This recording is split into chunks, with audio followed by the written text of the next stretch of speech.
आप सब पर सलामती हो। ये किस मकाम पे सूझी तुझे बिछड़ने की, कि अब तो जाके कहीं दिन संवरने वाले थे।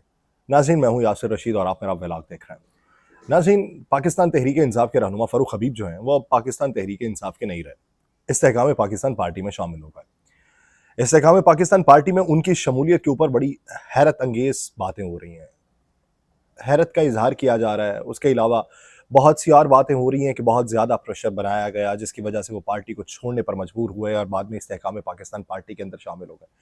मुझे याद है कि आज से कोई 4 दिन पहले एक निजी टीवी चैनल के ऊपर एक ब्रेकिंग न्यूज़ चली और उस पे लिखा गया कि 21 अफराद को इश्तिहारी करार दे दिया गया है और उनका कोई भी बयान टेलीविज़न पर चलने पर पाबंदी आयद कर दी गई, जिनमें फ़ारूक हबीब साहब का भी नाम था। जो 4-5 नाम थे, उनमें सर-ए-फ़हरिस्त फ़ारूक हबीब साहब का नाम था।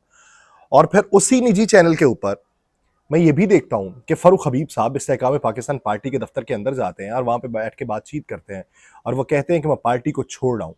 वो खान साहब के बारे में भी बात करते हैं, बिल्कुल उसी तरीके से जिस तरीके से सदाकत अब्बासी साहब ने बात की, बिल्कुल उसी तरीके से जिस तरीके से उस्मान डार साहब ने बात की।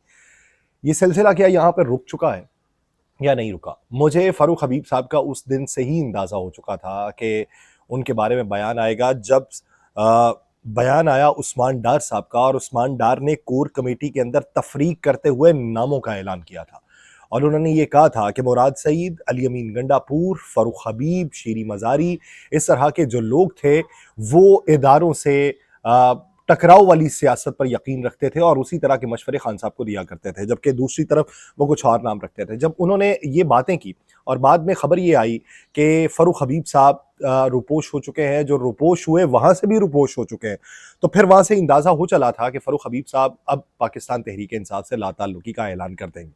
इससे पार्टी किस हद तक कमज़ोर हुई, ये एक बुनियादी सवाल है।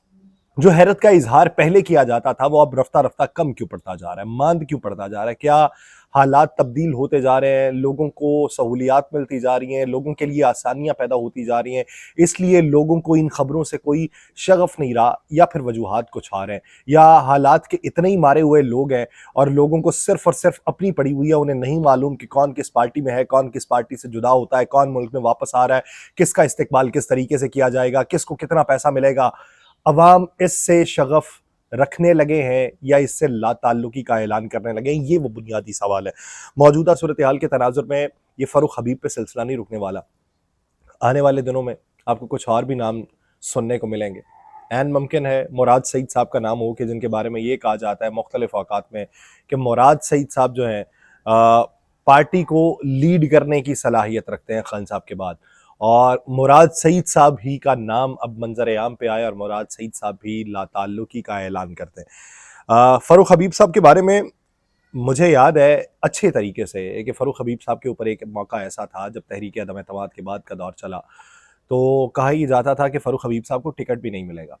लेकिन फिर रफ्ता रफ्ता फ़ारूक हबीब साहब को जब इस बात का अंदाज़ा हुआ, उन्होंने ख़ुद को मजबूत करना चाहा, उन्हें कुछ करीबी लोगों ने बताया कि आपके बारे में ये बातें हो रही हैं कि आपके लिए टिकट लेना भी मुश्किल हो जाएगा। तो फ़ारूक हबीब साहब फिर ज़्यादातर वक्त जो है वो ज़बान पाक में गुजारने लगे, ज़्यादातर वक्त खान साहब के गिर्द ही रहने लगे, ज़्यादातर औकात में वो लोगों की मुलाकातें खान साहब से करवाने लगे, और फिर उसी तनाजुर के अंदर वो आगे बढ़ते चले गए। और फिर जाके उनकी टिकट मजबूत तब हुई जब टॉल प्लाजे के ऊपर उन्होंने हाथ से एलीट फोर्स की गाड़ियों को रोका था और रोकने के बाद पीछे धकेलने की कोशिश की थी, और उसके बाद वो काफ़ी भड़के भी थे, उन्होंने बयानात भी दिए थे, मेरी अच्छी दोस्ती भी है उनसे।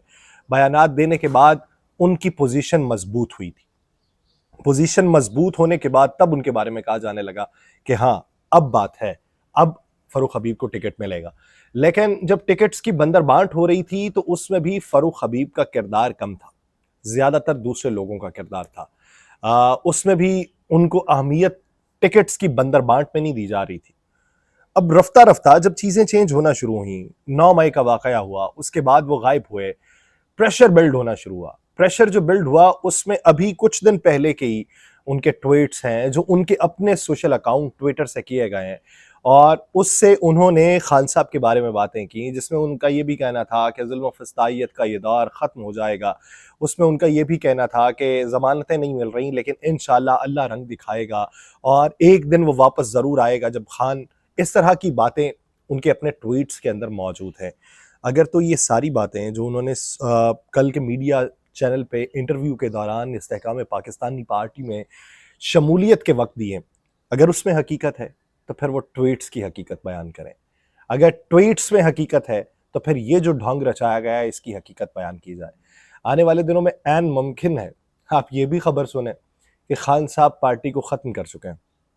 ہو سکتا ہے کہ لوگوں کے چہروں کے اوپر اتنی حیرانگی نہ ہو، پریشانی نہ ہو، لیکن پاکستان میں ایک چیز تو واضح ہو چکی کہ جہاں پہ آپ ڈالر کی روک تھام کے لیے، ڈالر کی بلند پرواز کو روکنے کے لیے اقدامات کریں اور ڈالر کو لا کے 250 260 کی خریداری پہ بھی موقوف کر دیں کہ لوگ اس پہ بھی خریدنا نہ چاہیں، لیکن اس کے مد مقابل اشیاء خور و نوش کی قیمتوں میں کمی واقع نہ ہو، ٹرانسپورٹ کے کرایوں میں کمی واقع نہ ہو، انٹرنیشنل بزنس کے لین دین میں کمی واقع نہ ہو، ملک بھر کے اندر صورتحال ویسی کی ویسی ہی رہے، گاڑیوں کی قیمتیں بھی بڑھی رہیں، موٹر سائیکلز کی قیمت بھی بڑھی رہیں اور وہ اسی تناظر میں ہوں جس تناظر کے اندر ڈالر کی قیمت 330 پہ پہنچی ہوئی تھی. تو پھر اس تبدیلی کا ہم نے کیا کرنا ہے؟ اس ریلیف کا ہم نے کیا کرنا ہے؟ جب ملک بھر کے اندر ایک طرف آپریشن جاری ہو اور دوسری طرف اشیاء خور و نوش کی قیمتوں میں اضافہ کرنے کے لیے یہ جو مافیا ہے یہ بیٹھا رہے اور پیسہ کماتا رہے اور ان پہ کوئی ہاتھ ڈالنے والا نہ ہو، تو کیا کریں گے؟ لوگوں کو غرض اگر ہے، اگر کوئی یہ سمجھتا ہے کہ سیاست سے توجہ ہٹا کے معیشت کی مہربانیوں کے اوپر توجہ رکھنی ہے اور 40 روپے پیٹرول کو نیچے کر کے لوگوں کو ریلیف دے کے پیغام دینا ہے کہ یہ اچھے نہیں تھے یہ اچھے ہیں. ہم تو یہ بھی سنا کرتے تھے کہ جس طریقے سے پاکستان تحریک انصاف کا دور حکومت تھا کہ پی ایم ایل این کا دور حکومت اچھا تھا، پاکستان تحریک انصاف کا دور حکومت گیا، پی ڈی ایم کی حکمرانی آئی تو ہم یہ کہتے تھے پی ٹی آئی کا دور اچھا ہے، پی ڈی ایم کی حکمرانی گئی، نگراں حکومت آئی تو ہم یہ کہا کرتے ہیں کہ اس سے تو پی ڈی ایم کی حکومت ہی اچھی تھی، وہاں پہ تو پیٹرول کی قیمت اتنی نہیں تھی. لیکن رفتہ رفتہ اب یہ جو تبدیلیاں آئیں گی، کیا وقتی طور پہ تبدیلیوں پہ ہمیں رام ہونا ہے؟ یہ ایک بنیادی سوال ہے. استقبال کے لیے آپ جائیے، ہزاروں بار جائیے، پھول نچھاور کیجیے ان کے اوپر، لیکن یہ سوچئے کہ پاکستان کے اندر یہ جو رفتہ رفتہ آپ تبدیلیاں کر رہے ہیں، یہ تبدیلیاں یا نفرت کے بیج بوئے جا رہے ہیں، یا ایک دوسرے میں تفرقہ بازی کو پھیلایا جا رہا ہے، یا پولرائزیشن کے اندر اضافہ کیا جا رہا ہے. یہ تحمل مزاجی سے ہمیں سوچنا ہے، کیونکہ آج میں ہوں، کل میں نہیں رہوں گا. کل ہو سکتا ہے کہ میری یہ باتیں کرنے کے لیے کوئی اور موجود ہو. آج آپ ہیں، کل آپ نہیں ہوں گے، اور کل اسی جگہ پہ کوئی اور موجود ہو. آپ سے پہلے بھی بہت آئے، مجھ سے پہلے بھی بہت آئے، ہم سے پہلے بھی بہت آئے، لیکن جو آئے وہ گزر چکے. ان میں سے کتنے لوگوں کا نام لیا جاتا ہے؟ یہ چند دن کی زندگانی جو ہے اس میں رعونت کا مظاہرہ کرنا ہے یا تحمل مزاجی سے دنیا کے اندر تاریخ میں اپنا نام بنانا ہے، اس کا فیصلہ آپ کو خود کرنا ہے. یہ چند دنوں کی زندگی آسائش کے ساتھ گزارنی ہے یا پھر ایک لمبی تاریخ جو ہے وہ آپ کے نام سے کسی اور طرف سے پہچانی جائے، یہ فیصلہ آپ کا اپنا ہے. مجھے دیجیے اجازت، اللہ نگہبان.